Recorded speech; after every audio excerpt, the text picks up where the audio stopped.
एक मासूम सी 19 साल की हंसती खेलती लड़की जैसे ही अपना जन्मदिन मनाने अपने घर से निकलती है, अगली सुबह उसकी लाश मिलती है। लेकिन ये कोई साधारण मौत नहीं थी। जबकि पोस्टमार्टम रिपोर्ट में आया था कि डॉक्टर के खुद हाथ कांप रहे थे। रिपोर्ट में लिखा था, इस लड़की के सीने में एक मर्द का दिल धड़क रहा है।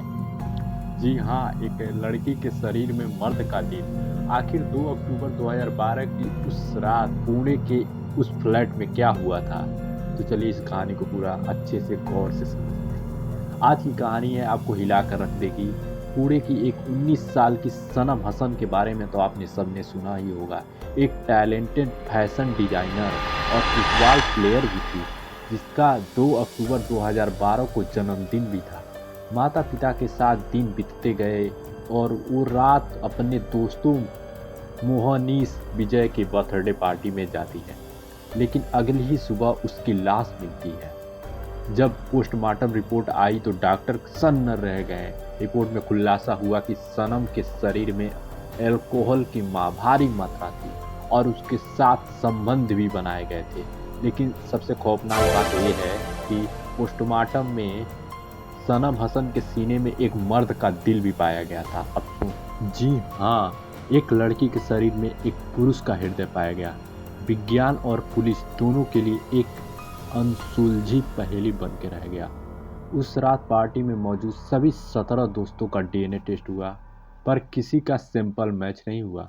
आखिरकार उस फ्लैट में उस रात ऐसा क्या हो गया कि एक जीती जागती लड़की की लाश बन गई और उसकी बॉडी में एक मिस्टीरियस दिल कहां से आया? इंडिया की सबसे पेचीदा मर्डर मिस्ट्री में से सनम हसन केस जो आपको आखिरी तक बांधे रखेगी। अगर आप इस रहस्य की गहराई तक जाना चाहते हैं तो इस वीडियो को अंत तक जरूर देखें, और वीडियो अच्छी लगी तो लाइक सब्सक्राइब चैनल को सब्सक्राइब जरूर कर देना। मामला अब एक ऐसी पहेली बन चुका था जिसे सुलझा पाना अब नामुमकिन लग रहा था। सनम के शरीर पर सर्जरी का कोई निशान भी नहीं था, तो फिर एक मर्द का दिल उसके अंदर आया कैसे? जवाब ये है, पुलिस ने उन 17 दोस्तों का शोरूम के कॉलिंग और थाने में बुलाकर घंटों तक पूछताछ की। सबका डीएनए भी सैंपल लिया गया ताकि उस रात हुई दरिंदगी का सच सामने आ सके।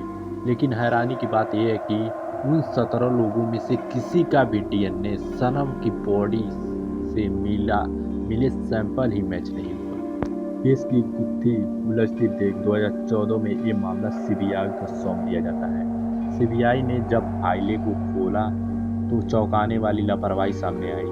जिस दिन सनम का पोस्टमार्टम हुआ था ना, वह 4 और लाशें भी मौजूद थी और नियम को ताक पर रखकर उस दिन वीडियोग्राफी भी नहीं की गई थी। शक गहरा होता गया। क्या मेडिकल स्टाफ की गलती से सनम का दिल किसी और की बॉडी के अंग के बदल दिया गया था? लेकिन असली सवाल अब भी वही था कि रात में सनम का साथ कैसे क्या हो गया था? हार मानकर 2016 में सीबीआई ने कोर्ट से इजाज़त ले लेती है। सनम की लाश को दोबारा कब्र से निकाला गया। उम्मीद थी कि मिट्टी में दबे कुछ राज बाहर आ जाएंगे, लेकिन नतीजा फिर भी वही हुआ। सिर्फ राह। लेकिन सनम के माता पिता आज भी इंसाफ की गुहार लगा रहे हैं। उनका मानना यह है कि एथलीट बेटी का साजिश के तहत शराब पिलाई गई थी और फिर उसे मौत के घाट उतार दिया गया था। दुश्मनी, प्यार और जलन और एंगल से भी जांच हुई तो सबूतों के अभाव में केस आज भी फाइलों में दफन है।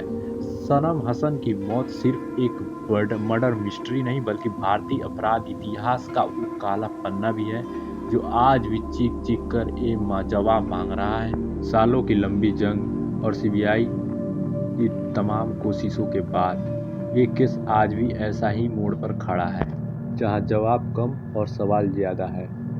यह एक ऐसी सोच समझी साजिश थी जो किसी की भी दरिंदगी और फिर मेडिकल सिस्टम की एक ऐसी लापरवाही जिसने पूरी जांच की दिशा ही बदल दी।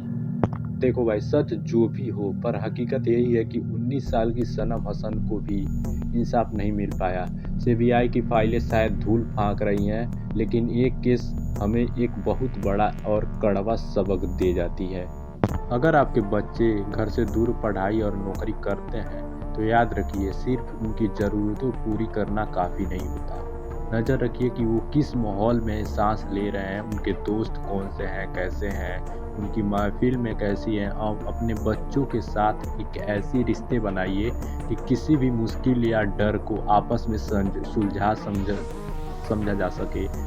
हिचकिचाहट नहीं, सनम हसन की कहानी महज एक मर्डर मिस्ट्री नहीं थी। ये एक हर उस माँ-बाप के लिए एक चेतावनी भी है जिसकी दुनिया उनके बच्चों में बसती है। अब सवाल आपसे ये है कि आपको क्या लगता है कि क्या वो 17 दोस्त वाक़ई मासूम थे या सिस्टम किसी भी बड़ी चूक ने असली कातिल को बचा लिया?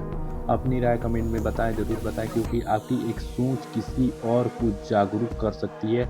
अगर आपको ये वीडियो झकझोर देने वाली लगी हो तो इसे लाइक और सब्सक्राइब ज़रूर, और ऐसी ही सच्ची और रोंगटे खड़े कर देने वाली कहानियों के लिए चैनल को सब्सक्राइब ज़रूर कर दें। याद रखिए, सतर्क रहें और सुरक्षित रहें। धन्यवाद। जय वंदे मातरम।